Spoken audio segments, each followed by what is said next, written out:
네, 안녕하십니까. 김상진입니다. 세상을 절대 못 바꾸는 15분. 드디어 8번째 시즌입니다. 첫 번째 강의, 원인과 결과입니다. 여러분들은 이제 시즌 7이 끝나고, 8번째 시즌이 좀 천천히 오지 않을까, 이렇게들 예상하셨을 겁니다. 하지만 그 허를 찌르기 위해서 급히 원고를 또 써서 곧바로 제가 8번째 시즌의 첫 번째 강의를 이렇게 하게 되었습니다. 이 세상을 살다 보면 우연히 일어난 것 같지만 사실 가만히 들여다보면 필연적인 결과라는 걸 알 때가 많습니다. 예를 들어서 재수없어서 음주운전에 걸렸다 이렇게 얘기하는 사람들의 대부분은 사실 그 전에 음주운전 수없이 많이 하는 사람들이 대부분입니다. 그동안 운 좋게 안 걸렸을 뿐이죠. 뭐 처음 음주운전 했다가 걸린 사람 저는 없다고 봅니다. 그게 우연이 아니라 사실은 필연인 거죠. 그 나비 효과라는 것이 있습니다. 미국의 기상학자인 그 에드워드 로렌츠가 처음으로 발표한 이론입니다. 이 초기 조건의 미세한 차이가 시간의 흐름에 따라서 점점 커져서 결국 그 결과에 엄청나게 큰 차이가 나는 것을 발견한 겁니다. 나비 효과라는 영화가 있었죠. 1편은 재밌었는데 2, 3편은 아주 좀 재미가 없었습니다. 그러니까 브라질에 있는 나비의 날개짓이 미국 텍사스의 토네이도를 발생시킬 수도 있다는 거죠. 아주 미세한 그런 변화들이. 또 가령 1930년대의 대공황이 미국의 어느 시골 은행의 부도로부터 시작되었다고 본다면 이것은 나비 효과의 한 예가 되는 것입니다. 최근에 일어난 그 세월호 사건을 보더라도 이런 나비 효과, 처음에 관계없던 사건들이 어떻게 무서운 결말을 보여주고 있는지 알 수가 있습니다. 그 유병언의 탐욕과 치기 어린 행동이 그 수단과 방법을 가리지 않고 돈을 버는데 이제 혈안이 되었죠. 이런 그의 욕심은 자기가 운영하던 해운 사업에까지 영향을 주게 되었습니다. 유병언 자신이 그 배를 재설계하고 뭐 이런 짓은 하지는 않았겠죠. 하지만 그 유병언이 가지고 있던 탐욕과 이기심과 이기주의적인 그런 생각들이 결국은 어떤 영향을 주겠냐면 부하 직원들이 좀 더 돈을 많이 벌어야지 인정을 받는다는 그런 생각 때문에 낡은 카페리호를 일본에서 수입해서 자기 멋대로 그것을 갖다 개조하고 그러는 바람에 이제 이 카페리호는 안전성을 잃고 말게 되었습니다. 그래서 어때요? 나비 효과의 마지막에는 수많은 고등학생들이 죽게 되는 비극적인 결말을 낳게 된 겁니다. 이렇게 나비 효과는 아주 작은 데서부터 시작하지만 비극적인 결말을 가져올 수 있다는 거죠. 한 개인의 욕심이 그 수많은 학생들이 죽음까지 이렇게 연관된다는 거죠. 제가 세상 살아가면서 느끼는 건데 원인 없는 결과는 없다는 겁니다. 그 고등학교 다닐 때 친구들과 어울려서 노래방이나 뭐 PC방을 다니고 학교도 제대로 다니지 않은 결과는 20대 중반부터 힘든 삶을 살아야 하는 경우가 많습니다. 물론 이제 부모님의 재산이 많다면 그렇게 힘들진 않겠죠. 또한 질병 또한 마찬가지죠. 대장암을 앓고 있던 한 여성에게 제가 인턴 때 우연히 그 환자를 갖다 이제 문진하는 계기가 있었습니다. 그래서 물어봤더니 매끼 식사에서 고기 반찬을 자기는 떨어뜨린 적이 없다 그럽니다.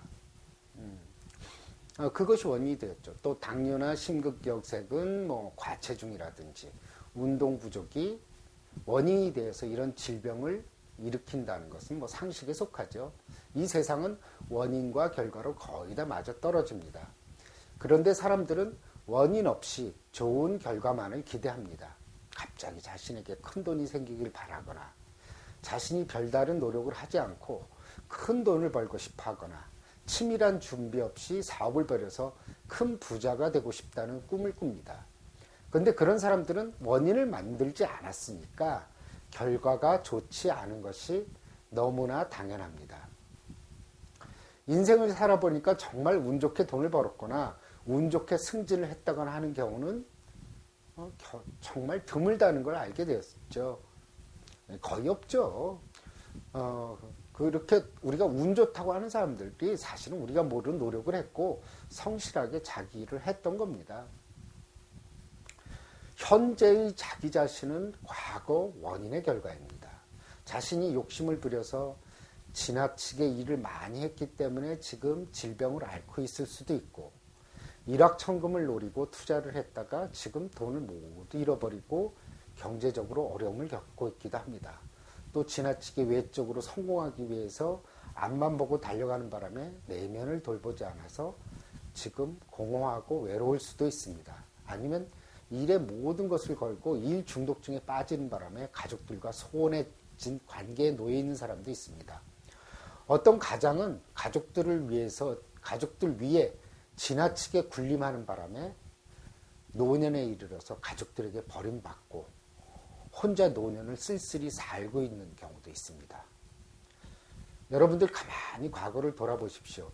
그 과거가 지금 현재를 만들었다는 것을 알 수 있습니다. 그래서 저는 여러분에게 정말 기쁜 소식을 전해드릴 수 있습니다. 지금 현재가 또 미래를 만든다는 겁니다. 정말 희망적인 얘기죠. 이게 끝난 게 아니죠. 끝날 때까지 끝난 게 아니라고 제가 말씀드리지 않았습니까? 그렇다고 미래만을 생각하고 현재를 낭비하라는 것은 아니죠. 우리는 언젠가는 내가 무엇을 가지는 순간에는, 자식이 대학에 들어가는 순간, 내가 은퇴를 하는 순간 나는 행복할 것이라고 생각하면서 현재를 놓치는 경우가 많습니다. 그래서 현재를 희생하면서 미래를 만들라는 말씀은 아닙니다. 현재를 제대로 살아가고 현재에 충실하고 현재를 귀하게 여긴다면 미래는 저절로 좋게 풀린다는 것이죠. 하지만 많은 사람들이 이제 이미 늦었다고 생각합니다. 현재 자신이 아무것도 할 게 없고 해봤자 소용이 없다고 여깁니다. 20살도 안 된 청소년들이 이미 자신의 인생이 달라질 게 없다고 생각합니다. 또 30살도 안 된 청년이 내 인생은 이미 끝났다고 여깁니다.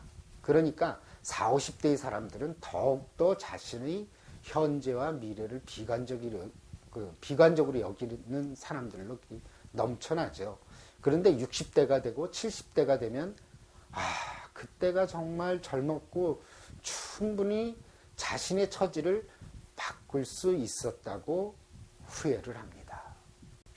그래서 현재 인생을 살면서 고통을 겪고 있고 어려움에 처해 있고 절망감에 빠진 분들에게 자신에게 시간을 주라고 권하고 싶습니다.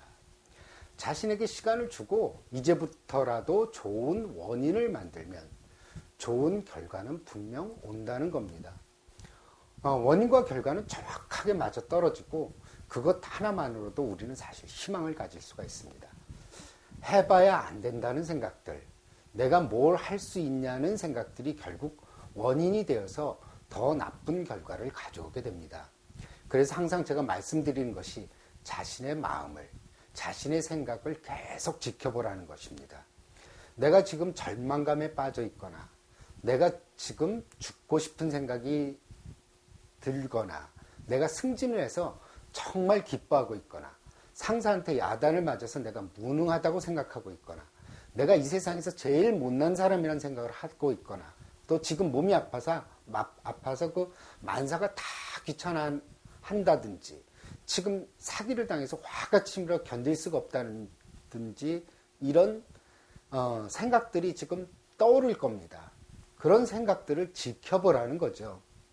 이게 바로 좋은 원인을 만드는 방법입니다. 또한 현재의 생각이나 감정에 집중한다는 것은 바로 현재를 놓치지 않고 현재 속에 내가 존재할 수 있는 방법이기도 합니다. 지금 내 생각에 집중을 하게 되면 그 생각은 거기서 딱 멈추는 경우가 많습니다. 더 생각이 퍼지질 않죠. 멈추지는 않더라도 지나치게 확대되는 것은 막아준다는 거죠. 우리가 흔히 생각이 꼬리에 꼬리를 문다고 합니다.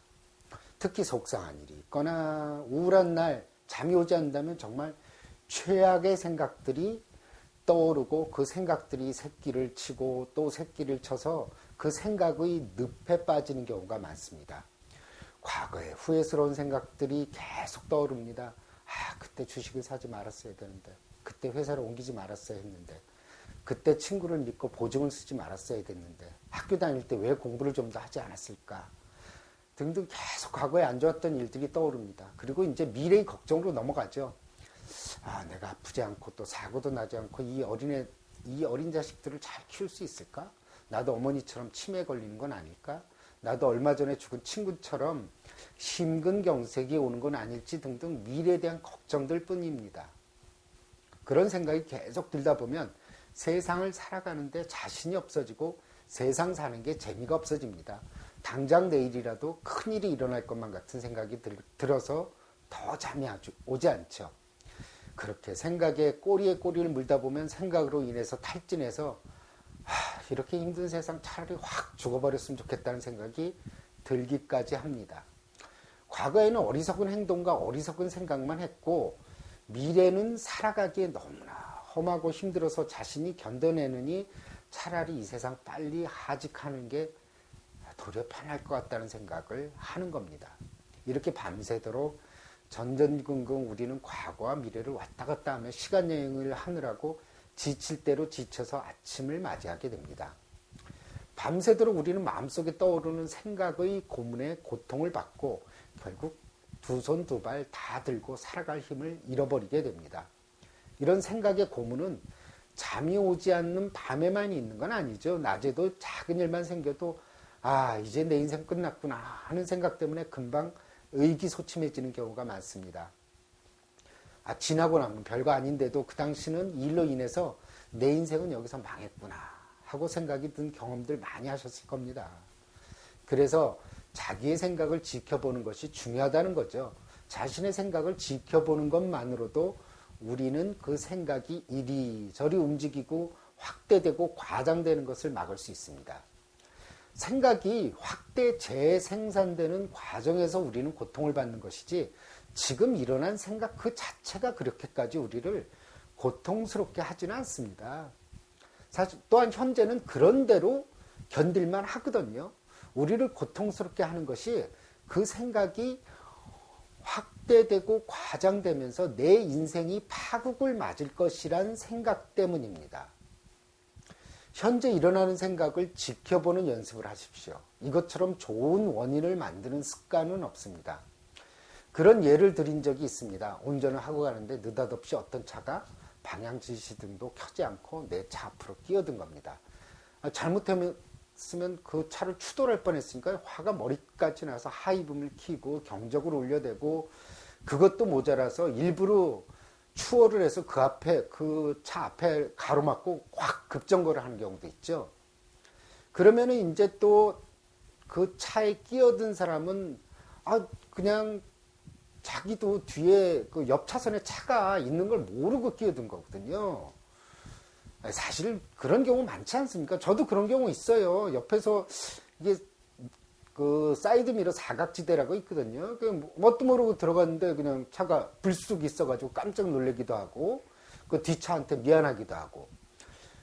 그런데 그 당한 사람 입장에서는 내가 모르고 그랬는데 저렇게까지 심하게 할 수 있냐. 그러면서 이제 또 화가 나서 어때요? 이 사람도 추월해서 그 앞에 차를 대버리고 급정거를 하게 됩니다. 이러면서 둘은 흥분하고 또 화가 나게 되고 심지어 살인까지 일으키게 되죠. 그래서 얼마 전에 일부러 추월해서 앞차 앞에서 급정거를 하는 바람에 뒤에서 이제 다중 추돌 사고가 나서 많은 사람들이 다치게 됐습니다. 그래서 추월해서 갑자기 급정차를 한 그 운전자가 구속되었다는 기사가 나오게 됐습니다. 거의 살인 미수죄에 해당되는 그런 혐의를 받게 되었습니다. 그거는 이제 그 순간에 화를 참지 못했기 때문이죠. 이때 생각을 지켜보는 연습을 했더라면 이 사람은 아마 이제 그렇게 구속되지 않았을 겁니다. 그러니까 어때요? 이 생각을 지켜보는 게 또 우리의 안전을 지키는 겁니다.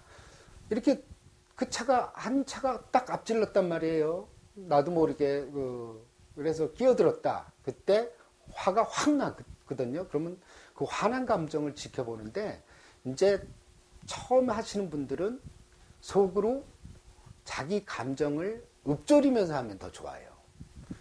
화남, 화남, 화남, 화남. 이렇게 하면서 내 가슴을 지켜보는 겁니다. 그러면은 웬만하면 그 화난 감정이 조금씩 수그러들어요. 왜냐하면 생각은 한 번에 하나뿐이 못하거든요. 내가 화난 감정에 집중하느라고 그 화난 감정이 그게 더 확대되는 것을 막아주는 경우가 많이 있습니다. 그리고 또 하나 팁이 있다면은 저 사람 몰라서 그랬겠지 라고 또 혼잣말로 되뇌입니다. 그러면 이제 자기 자신을 들여다보게 되죠. 자기도 몰라서 많이 끼어들었거든요. 그렇기도 하고 또 길을 잘 몰라가지고 차 쭉 하니 서 있는 찻길이 있는데 이거 조금만 지나가면 이게 지나가게 생겼거든요. 그래서 정말 100m, 200m 차가 서 있는데도 불구하고 염치불구하고 끼어든 경우도 또 있지 않습니까? 그래서 몰라서 그랬겠지. 나도 몰라서 그랬잖아. 이런 생각이 들게 되면서 화가 나는 게 전체적으로 없어지게 됩니다. 그래서 이렇게 되니까 어때요? 불필요한 다툼도 없어지게 되고 안전하게. 그리고 또 만약에 서로 그냥 급정거를 하면서 실랑이를 벌였다고 쳐봐요. 하루 종일 기분 안 좋습니다. 화내서 통쾌한 사람 없다니까요. 데려와 보세요. 화내면 다 사람들이 그래. 내가 그때 왜 화를 냈을까? 조금만 참을걸. 뭐하러 그랬을까? 그리고 이제 자기 자신이 참 옹졸하다는 자책감. 그리고 또 화를 내서 상대방에게 상처를 줬다는 미안함. 이런 생각이 들게 됩니다. 그래서 이렇게 자기 생각을 들여다보면 어때? 오늘 하루 망치는 걸 막아주게 되죠. 하루 종일 그 화난 것 때문에 속이 상하지 않습니까? 사실 우리는 매일 생각을 하면서도 자기 생각에 관심도 없습니다. 그저 생각이 흘러가는 대로 내버려 두기만 했지 그 생각의 속성이란 걸 알지도 못하고 이 세상을 그냥 떠나죠. 그냥 죽습니다. 다들 생각이 흘러가는 대로 자신을 내맡긴 채 그 생각이 슬퍼하고 절망하고 지나치게 우쭐댔다가 다음날 자신이 이 세상에서도 가장 비참한 존재라는 생각까지 들면서 우리는 생각의 롤러코스터에 타고 있다는 걸 모릅니다. 하지만 매일 생각을 지켜보다 보면 생각이란 일어났다 사라진다는 것을 알게 됩니다. 그래서 저절로 떠오르는 생각과 거리를 두게 되어 생각이 주는 고문과 고통에서 많이 벗어날 수 있게 되는 겁니다. 오늘 아침 아내와 심하게 다투고 나서 출근길에 오른 한 남자가 있습니다.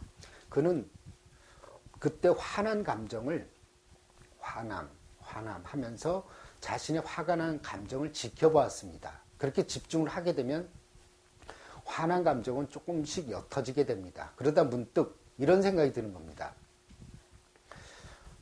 참 내가 지난달에 아내와 싸우고 나서 당장 아내랑 이혼해야겠다고 생각을 하고 또 심지어 정말 죽이고 싶을 정도로 미운 생각이 들었는데 지나고 나니까 그 생각이 없어지던 생각이 들더란 겁니다. 그렇지.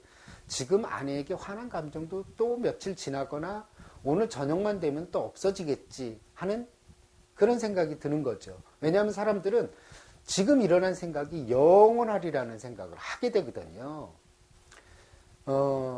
그런데 자기 생각을 지켜보는 걸 하지 않았던 사람이라면 어때요? 오늘 아침 아내와 싸우고 나서 생긴 분노감이 영원히 지속되고 그 분노감에 자기 자신을 동일시하게 됩니다.